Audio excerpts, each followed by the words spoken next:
Welcome to this brief discourse. It's truly gratifying to engage in these conversations with you, and especially as we convene at the N2 conference, united in our quest for innovative institutions that will shape the trajectory of our collective future. Our purpose here is underpinned by a shared sense that something transformative beckons us forward. Humanity is at a cosmological critical point of emergence. There was one time for the emergence of galaxies, stars, and planets, the geosphere. One time for the emergence of life on Earth, the biosphere. And now around our spherical planet, a new chapter is unfolding with profound implications for the future. The one-time construction of the noosphere by a new phylum of humanity. We need to take in the significance of this. Hard to hear. I'm sorry. Where's my microphone? Yes, please. I'm sorry. Right here? Is it on? No. Oh, I'm sorry. Okay, we need to take in the significance of this. There's not been a new phylum for 500 million years. The narrative of human experience, interwoven with the broader development of the universe, is marked by what Wolfgang Leitholt, also speaking at this conference, calls experiential turns. From the participatory experience of the earliest hominins to our contemporary self-reflective awareness, these transformative shifts have shaped our collective journey. The first hominins did not experience an internal sense of self-consciousness. That required the Zarathustrian transformation. The reproductive imagination as well was evoked by our ancestors who for 60,000 years drew horses and bison on cave walls. More recently, between 800 BCE and 200 CE, the axial emergence of the theoretic mind occurred in all major civilizations, called a leap in being by Eric Voegelin. This turn in experience bestowed upon humanity a capacity for theoretical contemplation, a perspective that delineated the transcendent from the eminent, the universal from the particular, the absolute from the contingent, and that placed the human, uniquely ennobled with rationality and morality, in control of a static earth. With a theoretic mind, rooted in a metaphysics of being, we are looking at the world and everything in it as if we are separate from it. This, together with dualism, has led to a distorted and dysfunctional mode of late industrial humanity. We speculate that time developmental awareness has the potential to spawn a new turn in experience, one we are calling a leap in becoming. Emerging from its evolutionary journey as a distinct phylum and intertwined with the universe's 13.8 billion year history, humanity stands on the cusp of a transformative realization. We're beginning to apprehend the grandeur and unity of the universe in new ways. Advancements in science have not only expanded our knowledge of various objects in the universe, they have also unveiled reality as a continuous creation. The universe is not the static cosmos envisioned by Aristotle or Isaac Newton, but a cosmogenesis, an astonishing, time-soaked, generative, and ever-evolving progression of becoming, which has led, in our time, to the building of the noosphere. It took many thinkers in every field to make the discoveries that could overcome atomistic fragmentation, ontological dualism. But it has been done. And the notion of external action, be it God or laws, on bits of matter, on isolated matter. But it has been done. What is fundamentally real is not bits of isolated matter, but continually evolving relationships between centers of development in time's recursive generativity. The universe only appears to have hardened into substance. It is, in fact, ablaze. Humanity is that mode of the universe that now beholds the universe as a whole. Indeed, humanity is a universe looking at itself and reflecting upon itself. Borrowing Huxley's expression, Teilhard writes, man discovers he is nothing else than evolution become conscious of itself. This shift from a metaphysics of being to a hyperphysics of becoming signifies a departure from perceiving ourselves as separate from the universe and invites a deepening communion with the whole of our world in relational developing time. Indeed, Teilhard understands this new development in humanity as homologous to the development of depth perception in a baby, quote, destined to become as instinctive and familiar to our descendants as the discovery of a third dimension in space is to a baby. He says, quote, a new light, inexhaustibly harmonious, burst upon the world, radiating from ourselves. We wrote Story of the Noosphere, the scripts for the video series in the book, to share the extraordinary transformation we find ourselves caught up in, so that the innate sense of awe and wonder lying dormant with many individuals might be awakened. As we delve deep into the narrative of the third story, we aim to activate the creativity essential for building a sacred thinking earth. In our remaining time, I will describe the 8 aspects of the noosphere we use to organize our focus in writing. These aspects are drawn from the writing of Teilhard de Chardin and formulated originally in our early conversations with Ben Cassera. I will consider each of these aspects in turn, but they are interrelated, and each depends on the development of the whole. Let us begin with the aspect of heredity. The universe is one prolonged developing event. The cosmic story is not just out there in the stars we are discovering. It is a world of objects in space. Not a world of objects in space, but a world of deepening mutuality, a cosmogenesis with no background. The depth of the past is within all things, not around or above. We are descendants not only of our human ancestors, but also of primal origin and the curvature of space-time. Every commitment made by the universe in the past is remembered in all animal bodies. All development rests on prior commitments that now hold steady. We are human experience situated in the context of an evolving earth and universe. Because of our heredity, each entity is also unique. Each entity is poised to capture only a particular face of the multivalent reality of each other entity. To exist is to experience the world in a way that otherwise would never be experienced. Heredity is memory, the chief element of identity, and the fundamental ordering dynamic of the universe at all levels. Humans act like the universe, carving symbols into stone, writing poetic phrases in clay, and devoting so much energy to expanding upon genetic memory. Cultural objects that perdure through time become a transgenetic DNA. They allow the accumulation of complex multi-step algorithms and techniques to hold steady and remain present. Oh, my hand is shaking and it's hard to flip my page. Okay, but I'm doing it. Oh boy, the arrow down. Okay. Oh, back up, I'm too far. The second aspect is communication. Heredity can be thought of as communication across time, as development rests on the commitments of the past. But development also involves being in relationship with all other developments of the present moment. This is communication in space.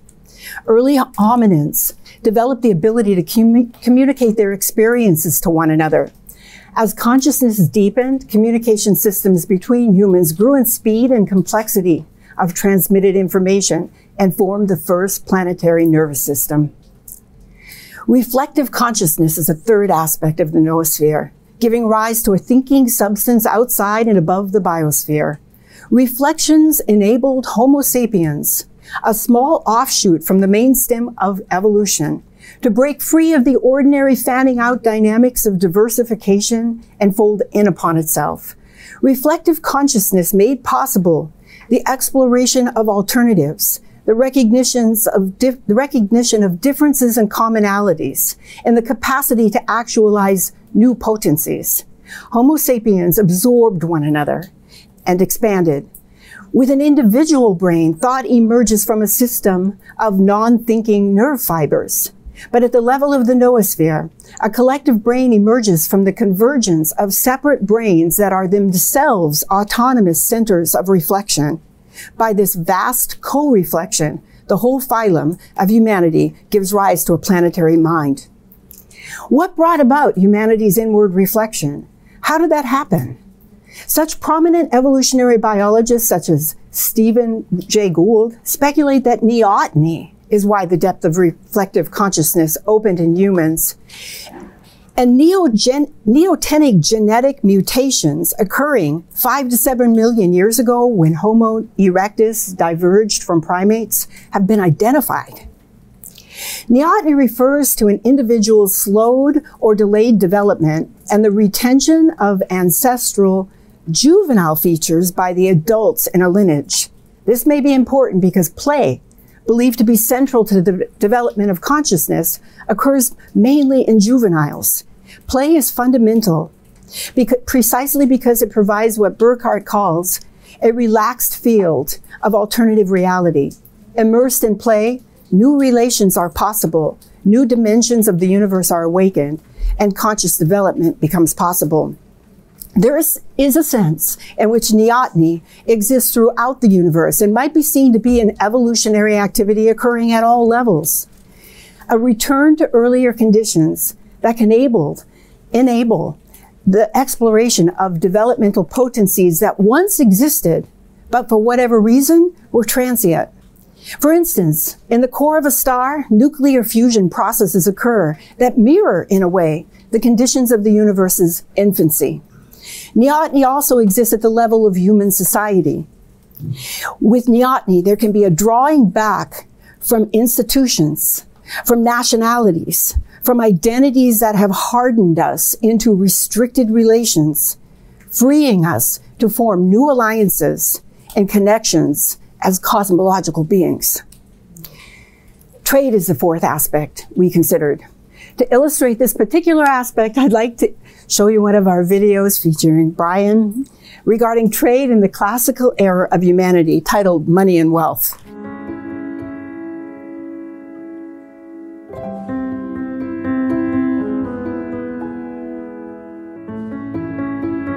Money was invented during the classical era of humanity, and it inaugurated a new era of human evolution. Money was such a powerful new invention, we are only now beginning to understand how money is different from wealth. I'm Brian Thomas Swimme with the Human Energy Project.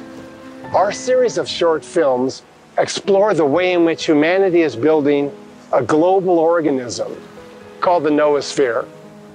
As we deepen our understanding of the noosphere, we discover a collective meaning and purpose, which can help us address our global challenges together.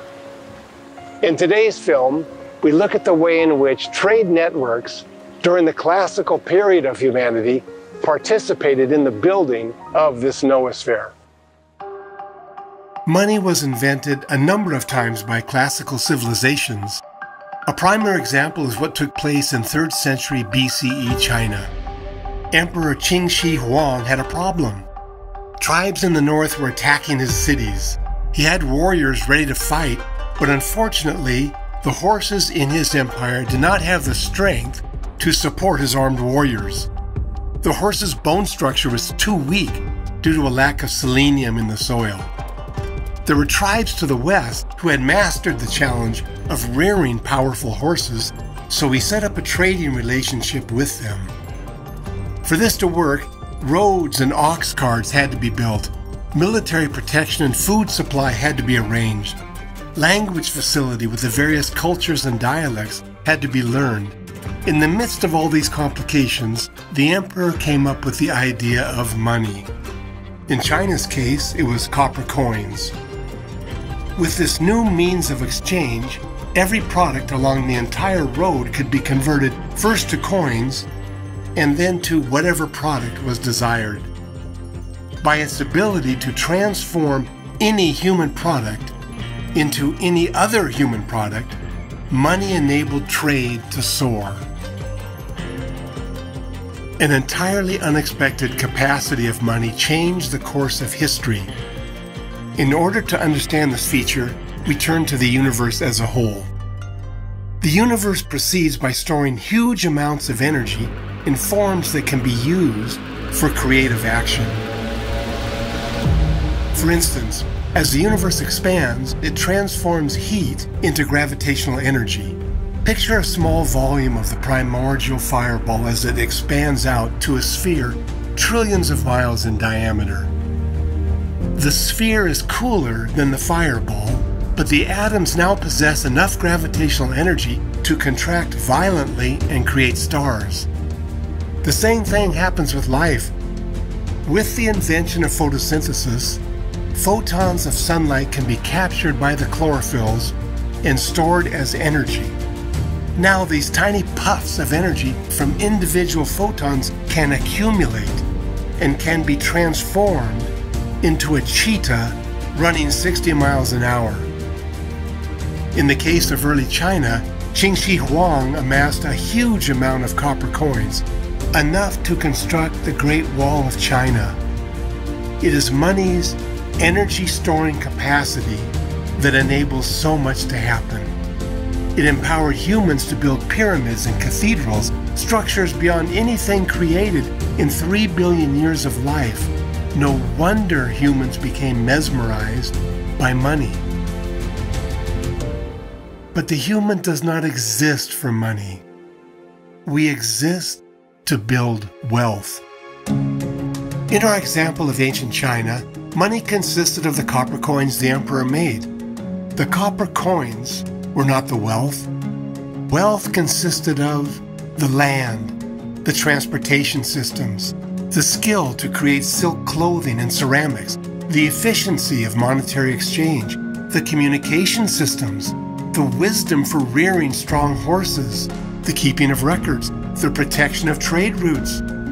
Wealth consisted of this entire system. Money is a way of storing the energy of human creativity, a spectacular invention. Wealth is the capacity for the ongoing generation of human creativity. Building wealthy systems is our primary aim and ultimate meaning. When we build wealth, we are building the noosphere.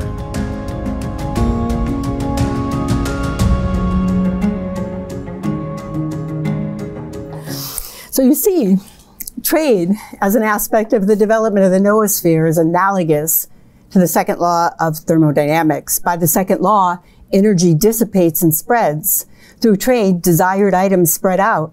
And as they spread, development takes place because suddenly people have access to items necessary for the fuller life. It is similar to the sun's bestowal of energy. The sun's light spreads out in all directions of the solar system, and when it lands on Earth's surface, cyanobacteria learn to use the light for oxygenic photosynthesis. Trade is also similar to the predator-prey dynamic, where face-to-face relationships lead ultimately to mutual benefit at the species level. Magic happens in tension. Facing your enemy, the essential ratchet for creative development. This is a universal dynamic. Sunlight spreading through a continent-sized forest and is money spreading throughout Europe and Asia. The nuanced relationship of a leaf with its face to the sun is a nuanced relationship between trading partners as they learn each other's culture and desires. Trade enables trading partners to satisfy not only their own desires, but the desires of their partners. And for this reason alone, trade leads both to the development of a species and to the rising tide of neurogenesis. Something beyond the possibilities of our imagining is happening. A particle cannot imagine a cell. My red blood cells cannot imagine me. But cells invented photosynthesis, and deep down inside, creativity is directed in mysterious ways. We can be sure that on the human level, mutual enhancement and the powerful connections established by trade are a pathway into the future.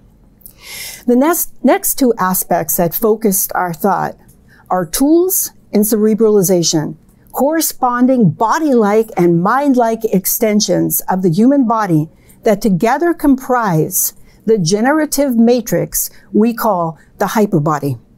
Teilhard insisted he was not doing metaphysics, but rather hyperphysics. When relationship in time's generativity is understood as fundamental reality, there's no separation of mind and matter, but rather a not yetness present in all of reality. The potential for more being through connectivity, even in the most rudimentary elementary particles. Matter and mind can be analyzed separately for one purpose or another, but the actual bifurcation of reality into isolated bits of matter on the one hand, and something like mind that we can't be too sure about on the other, is no longer tenable.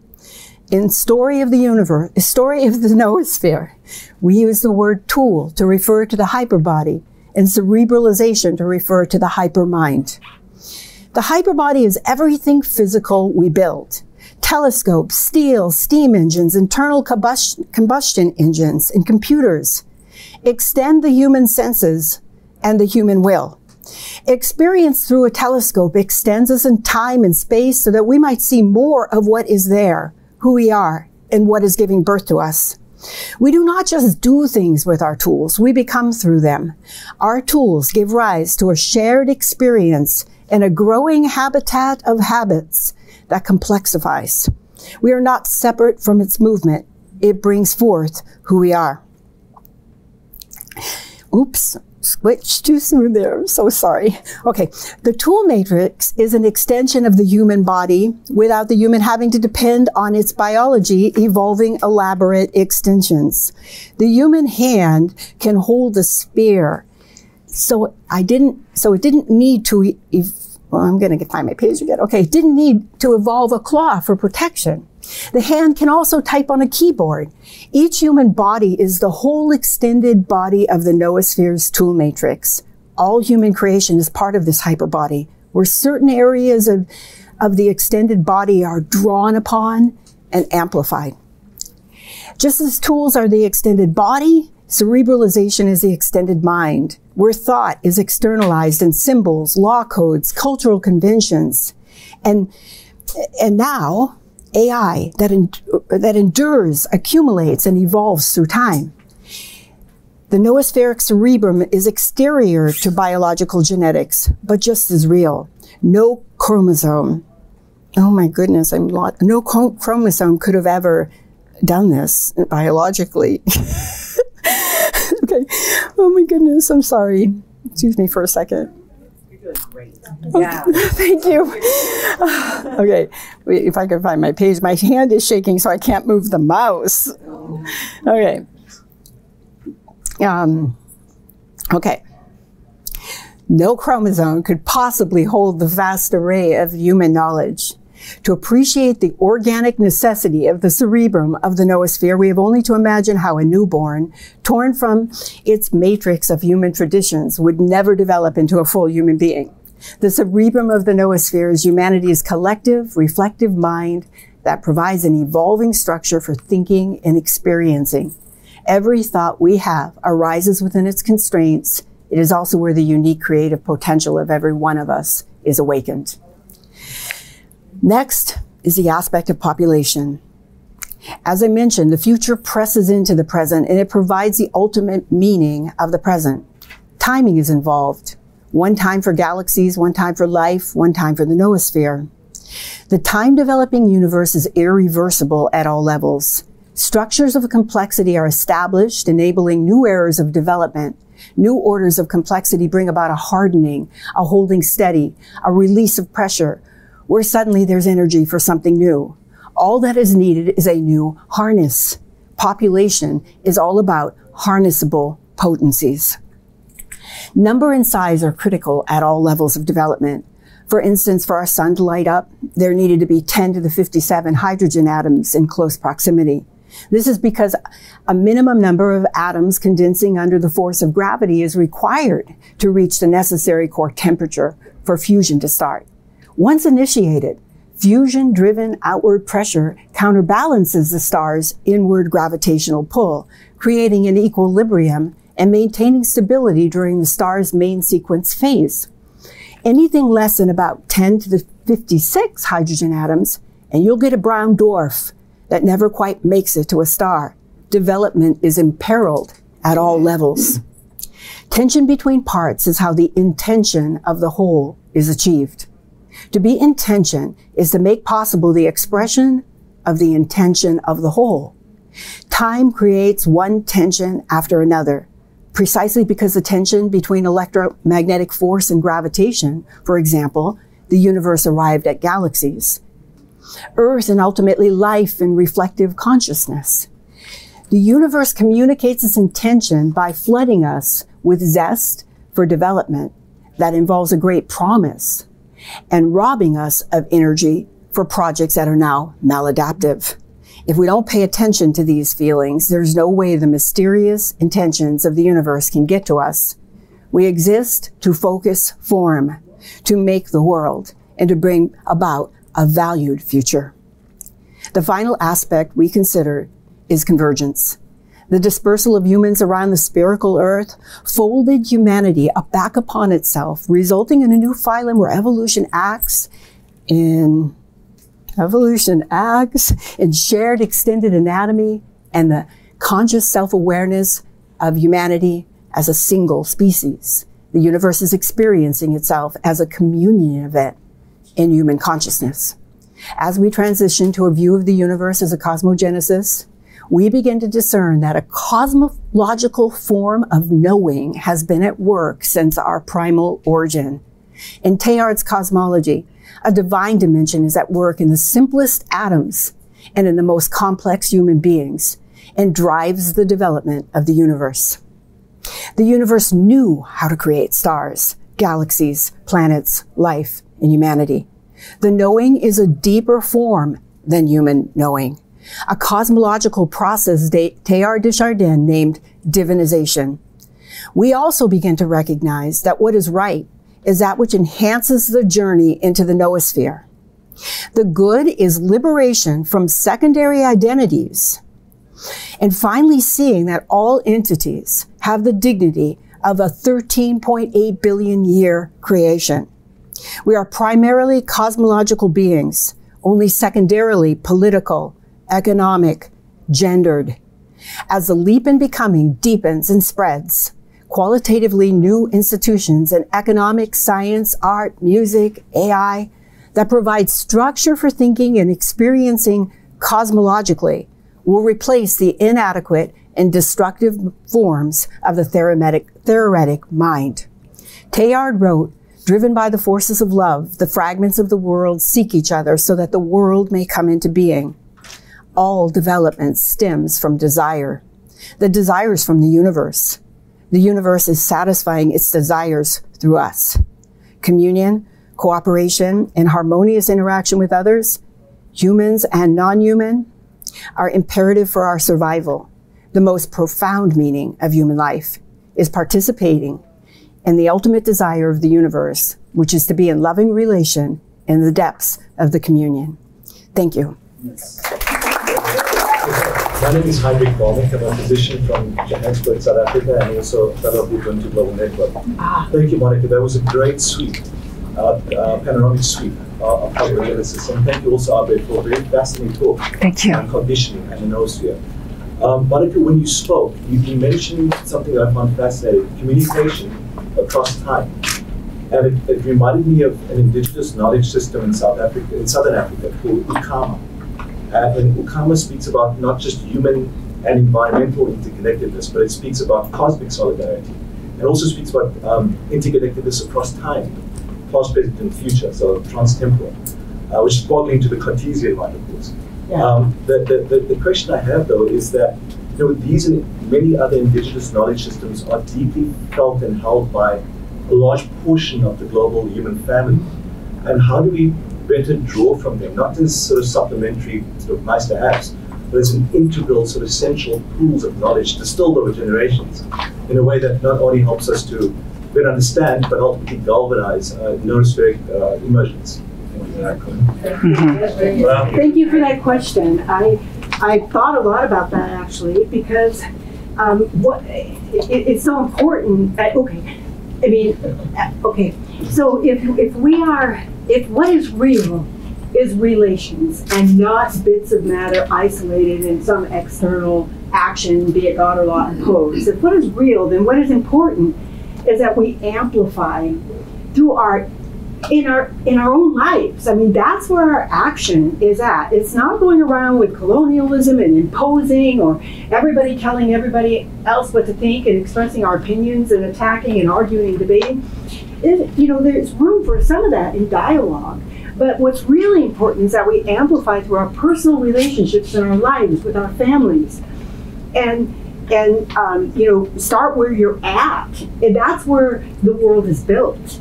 And if we understand that what is real is our relationships and that we are world building, and so it's important not to. I mean, people have said, "Oh, you got to go tell this. You got to go."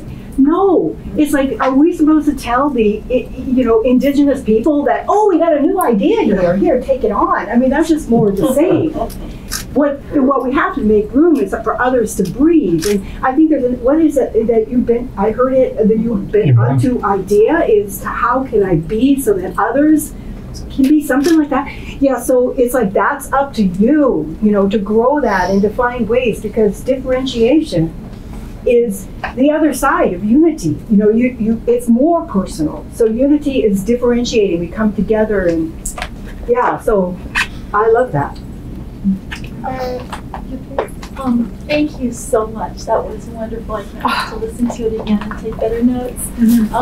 So there's so many things I could ask about, but one is potentialities reaching to us and recognizing that we are one interconnected, co-arising, co-evolving being arising as these individual pixels of this one unified, incredible field. And so recognizing also that there are multiple dimensions that we are only now becoming aware of that transcend even the physical noosphere. How do you experience or know or imagine that we would become more and more aware of the guiding becoming of the noosphere that includes these transcendent dimensions? And things like synchronicity. No, go ahead, Brian. They want to hear you. Inspiration and intuition. Anyway, I want to invite Brian, who has not talked yet. I do know a lot about what you're asking, right? Because I've read Abra's work.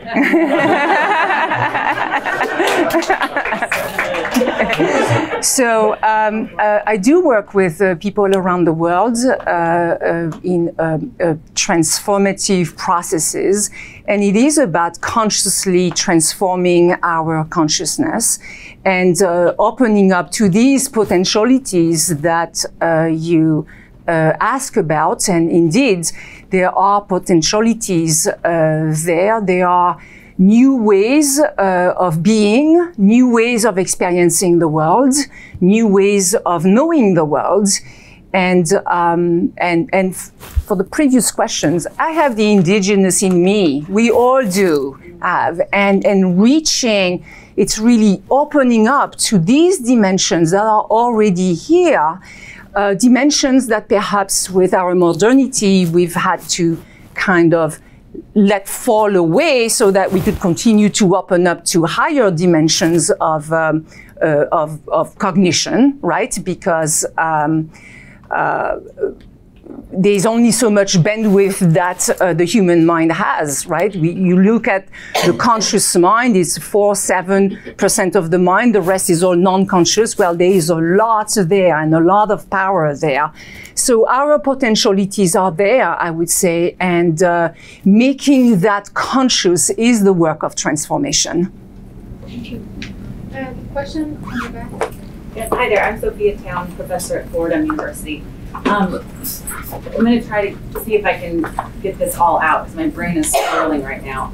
So my PhD is actually in human communication, so I'm taking a communication lens, specifically a communicative constitution of social organizing perspective, which is basically the idea, which I think most of us would align with, that communication doesn't just reflect our social realities, but in fact constructs it. Mm-hmm. And I think what I've found a little frustrating in my research career so far is that while many people can get behind that idea, I don't often see scholars, practitioners, students, people, business owners, CEOs, etc., scientists taking an active role in constructing new language that allows us access to new consciousness. And one thing that I have noticed Teilhard does over and over, and I'm sure many other people have too, is using language in interesting ways, adding like Asian to something, or humanization. Right. Asian is becoming, you're becoming more of. Right. So I'm curious if,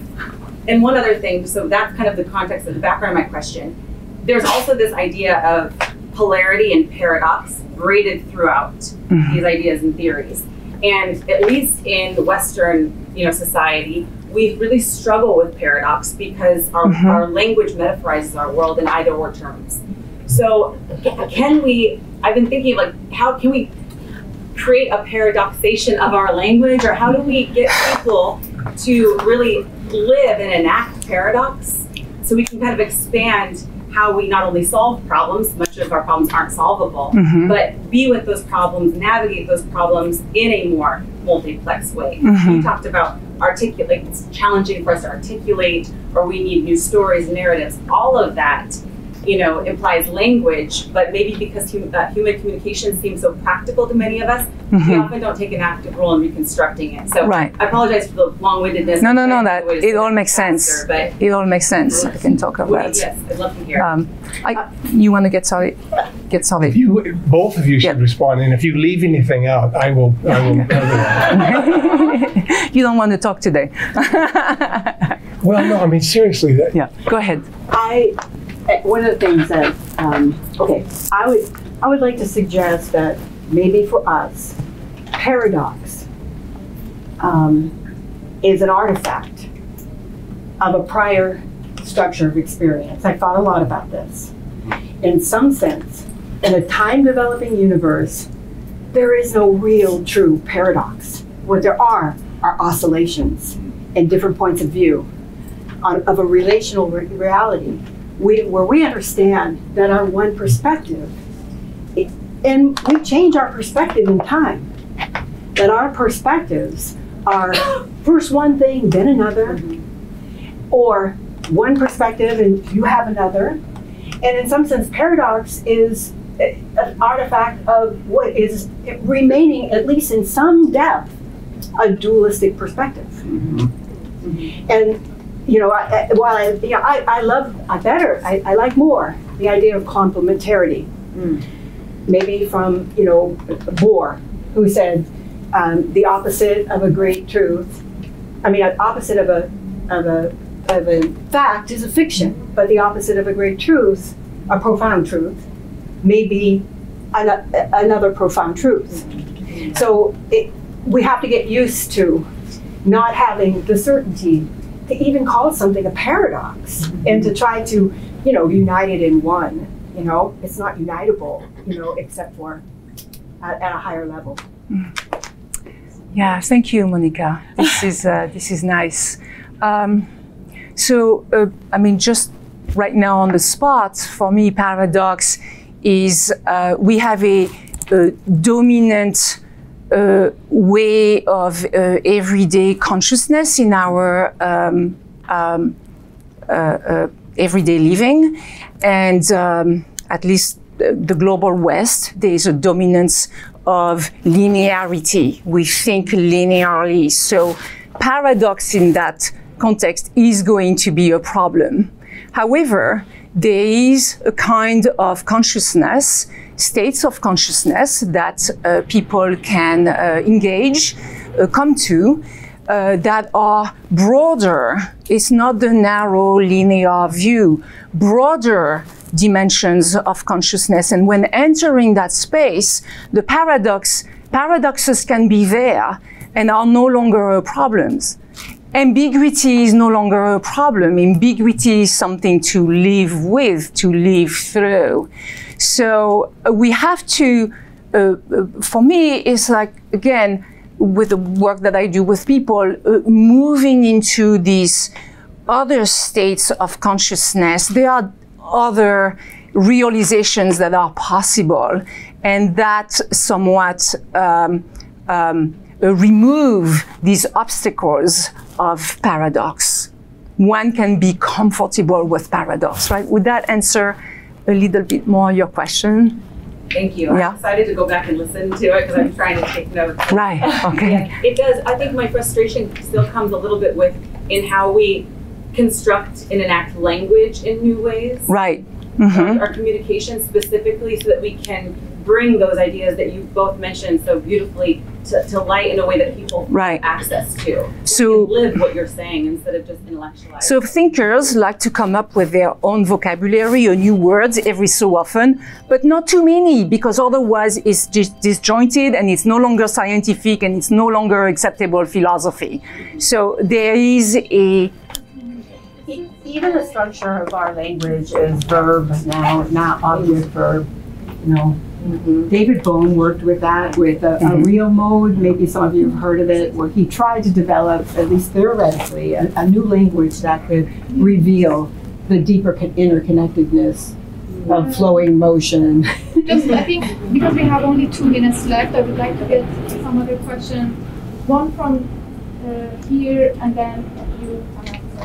So please. Hi, my name is Penny Washable. Very quickly. I'm a retired professor from St. Mary's College, and my field was philosophy of religion, way back when I did my dissertation on Alfred North Whitehead and the concept of sociality as being fundamental to the whole process, theology, philosophy, environment. And so I really relate to your paper, Aubrey, and one question that has occurred to me as we talk about moving on from dualism, that in every creative process, something is lost. There is this cutting off of possibility in order to achieve a certain aim, a goal. And it occurs to me that the creative process is also violent. And when we look at the sur, the left behind, the road not taken, we have to account for the fact that not all things can be mutually possible at one time, maybe at a higher level. But if we look back into the universe, the process of creation is violent. Some alternatives come and some are left behind. How do we account for that? And maybe it relates to your issue of paradox. How do we account for this issue of the loss or the cost, in a way, of the whole creative process? That's definitely. Oh, sorry. When you've worked on your PhD dissertations, you've made choices. You started with something really wide, and you were told maybe a number of times that you had to trim away and you had to, in order to go deeper into your topic. So yes, we can't have everything, otherwise it's going to be so shallow. So at each moment we make choices in our life. We make choices, and hopefully we are authentic and we look in our hearts, mind, soul, body, and we make the right choice at that moment and bring forth what demands to be generated and brought forth into the world. So last question. Yeah, so I was wondering that with this whole framework in mind, what kind of predictions we can make about the universe, specifically maybe physics, like for example, like, we have the theory of general relativity, and then we could make predictions about like gravitational waves, for example. What kind of predictive power does this framework give us? This is a question my friend asked me when I was explaining some of this cosmogenesis and more developmental aspects of the universe, and I didn't have an answer for that personally. I think you should take. Well, I have absolute certainty about some things concerning the future of the universe. One is that it'll be bigger. The expansion is going to continue, you know. But another is that things will happen that will surprise us. Novelty will go beyond what we're thinking of when we say the universe. So I'm saying that at a profound level, the universe is not yet. There's no possible way we can understand the universe now, because it has things in store for us. So novelty will also reign. And the third thing, just to end with this, is that, and this comes down now to like a faith statement. And that is, when we look back over 14 billion years of evolution of the universe, what is amazing is this power of convergence. There's convergence that leads to synergy and is behind the generation of novelty. And so that looking at just the history of humanity, you know, we here's an image, here's a takeaway from me. And that is, if you go to next time you go to a big stadium, whether it's a music event or like watching an NFL game, and just sit there and look at the 50,000 people, and then just imagine like replacing them with chimpanzees. You can mentally do this. That was one of our achievements. If that actually happened, there would be wholesale slaughter generated by the chimpanzees. We used to be exactly the same. In other words, we couldn't handle being in groups larger than a couple dozen. Meaning, if you go back, 5 million years. So, but we went from living in groups of 25 to suddenly living in groups of 1,000. That is an amazing achievement. And then we went from living with groups of 1 million. And right now we're trying to make the next move. The next move of convergence is to live as a harmonious human community. So there's a prediction for you, And I stand by it. All right? Thank you so much, everyone, for your presence, and thanks for the speakers. Amazing talks, great ideas, and I hope that these ideas really transform us and help us look within and find answers. Thank you so much, everyone. Thank you, everyone.